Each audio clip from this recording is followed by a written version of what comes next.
ആദിവാസി യുവതിയെ പീഡിപ്പിച്ച മന്ത്രിയുടെ പേഴ്സണൽ സ്റ്റാഫിനെതിരെ നടപടിയെടുക്കണമെന്നാവശ്യപ്പെട്ട് AIDWA, AKS എന്നിവരുടെ സംയുക്താഭിമുഖ്യത്തിൽ താലൂക്ക് ഓഫീസിൽ ധർണ നടത്തി. ജില്ലാ സെക്രട്ടേറിയറ്റ് അംഗം M. രാജഗോപാൽ ഉദ്ഘാടനം ചെയ്തു.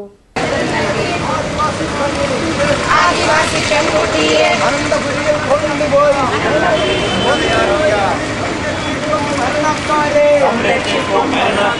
സംരക്ഷിക്കും ഭരണക്കാരെ.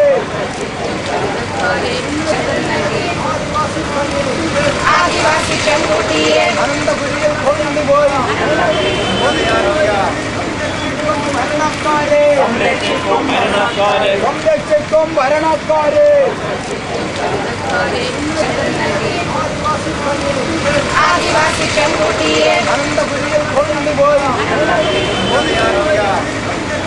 ഭരണക്കാരെ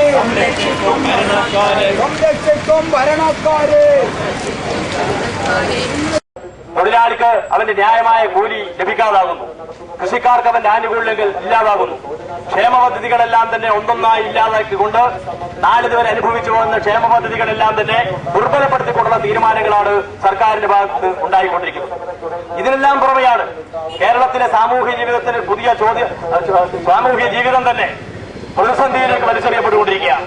കാരണം നമുക്കറിയാം, ഇന്ത്യയിലെ മറ്റ് സംസ്ഥാനങ്ങളിൽ നിന്ന് ഏറെ വിഭിന്നമാണ് കേരളം. സാംസ്കാരികമായി സമ്പന്നതയുള്ള സംസ്ഥാനമാണ് കേരളം. സാക്ഷരതയുടെ കാര്യത്തിൽ എല്ലാവർക്കും എഴുതാനും വായിക്കാനും അറിയാവുന്ന സംസ്ഥാനമാണ് നമ്മുടെ കൊച്ചു കേരളം. രാഷ്ട്രീയ പ്രബുദ്ധതയുടെ കാര്യത്തിൽ മറ്റ് സംസ്ഥാനങ്ങളെ അപേക്ഷിച്ച് ഏറ്റവും മുൻനിരയിൽ നിൽക്കുന്ന സംസ്ഥാനമാണ് നമ്മുടെ നാട്. അങ്ങനെ രാഷ്ട്രീയ പ്രബുദ്ധവും സാംസ്കാരിക പ്രബുദ്ധവും സാക്ഷര സമ്പന്നവുമായ കേരളത്തിൽ ഇടതുപക്ഷ പുരോഗമന പ്രസ്ഥാനങ്ങളെല്ലാം തന്നെ കരുത്തുള്ള ഈ നാട്ടിൽ, കരുത്തിന്റെ നാട്ടിൽ നെറികേടുകൾ അരങ്ങേറിക്കൊണ്ടിരിക്കുന്ന ഒരു സവിശേഷതയാണ് ഇന്ന് നാം കാണുന്നത്. ഈ നെറികേടുകൾക്കെല്ലാം, ഇത്തരം നെറികേടുകളിൽ നിന്ന് ഈ കേരളീയ സമൂഹത്തെ രക്ഷിക്കാൻ ബാധ്യതയുള്ള, നാടിനോടും ജനങ്ങളോടും പ്രതിബദ്ധത പുലർത്തി ഭരണനിർവഹണം നടത്തേണ്ടുന്ന കേരളത്തിലെ ഉമ്മൻചാണ്ടി സർക്കാർ ഈ ധിക്കാരപരമായ ജനവിരുദ്ധമായിട്ടുള്ള, ജനങ്ങളെ ആക്രമിക്കുന്ന രീതിയിലേക്ക്, ജനങ്ങൾക്ക് ദുരിതങ്ങൾ സമ്മാനിക്കുന്ന വിധത്തിലേക്കുള്ള നയങ്ങളും സമീപനങ്ങളുമാണ് കേരളത്തിലെ മുഖ്യമന്ത്രിയുടെ നേതൃത്വത്തിൽ കേരളം ഭരിച്ചുകൊണ്ടിരിക്കുന്ന ഭരണാധികാരികൾ സ്വീകരിച്ചു വരുന്നത്. ഒരാദിവാസി യുവതിയെ പീഡിപ്പിക്കുന്ന പ്രശ്നം മാത്രമല്ല, ഈ കേരളത്തിൽ ഈ ഗവൺമെന്റ് അധികാരത്തിൽ വന്നതിനു ശേഷം കൂടുതൽ ബലാത്സംഗങ്ങൾ വരികയാണ്. കൂടുതൽ ലോക്കപ്പ് മരണങ്ങൾ കേരളത്തിൽ നടക്കുകയാണ്. കൂടുതൽ കർഷക ആത്മഹത്യകൾക്ക് കേരളം സാക്ഷ്യം വഹിക്കുകയാണ്.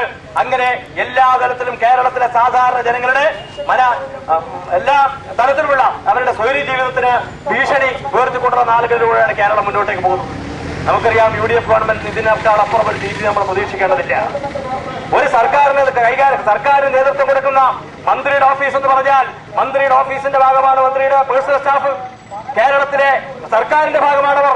ആ സ്റ്റാഫിൽപ്പെട്ട ആളുകളാണ് നിർധനരും നിരാലംബരുമായ പാവപ്പെട്ട ആദിവാസി പെൺകുട്ടിക്ക് ജോലി വാഗ്ദാനം ചെയ്തുകൊണ്ട് 3 പെൺകുട്ടികളെ തിരുവനന്തപുരത്തേക്ക് പോകാൻ പറഞ്ഞ് അവിടെ ഗസ്റ്റ് ഹൌസിൽ കൊണ്ടുപോയി അതിൽ മുതിർന്ന പെൺകുട്ടി 19 വയസ്സുകാരിയെ പീഡിപ്പിക്കുന്നതിനാണ് ഈ ഭരണാധികാരി ശ്രമിച്ചത്. കാരണം അതിനുള്ള ലൈസൻസ് മന്ത്രിമാരുടെ സ്റ്റാഫിൽപ്പെട്ട ആളുകൾക്കുണ്ട്. കാരണം മന്ത്രിമാരാണെങ്കിൽ ഇങ്ങനെ നിരവധി പീഡന കേസുകൾ കുടുങ്ങി കിടക്കുകയാണ്. ആ മന്ത്രിമാരുടെ കീഴിൽ ജോലി ചെയ്യുന്ന മന്ത്രിമാരുടെ സ്റ്റാഫിൽപ്പെട്ട ആളുകൾക്കുള്ള അധികാരവും ലൈസൻസും ഒത്താശ ചെയ്തു കൊടുക്കുന്നത് തങ്ങളുടെ എല്ലാം പ്രവർത്തനങ്ങളിലൂടെ തന്നെ, തങ്ങളുടെ പ്രായോഗിക സമീപനത്തിലൂടെ തന്നെ കാണിച്ചു കൊടുക്കുകയാണ് കേരളത്തിലെ ഭരണാധികാരം കൈയാളുന്ന മന്ത്രിമാർ. അപ്പോ കേരളത്തിലെ മന്ത്രിമാരുടെ സ്റ്റാഫ് അവർ ഉന്നതമായിട്ടുള്ള ധാർമ്മിക മൂല്യങ്ങൾ പരീക്ഷിക്കപ്പെടാൻ ബാധ്യതപ്പെട്ടവരാണ്. ഈ രാഷ്ട്രീയ പ്രബുദ്ധമായ കേരളത്തിലെ മന്ത്രിമാരുടെ സ്റ്റാഫാണ്.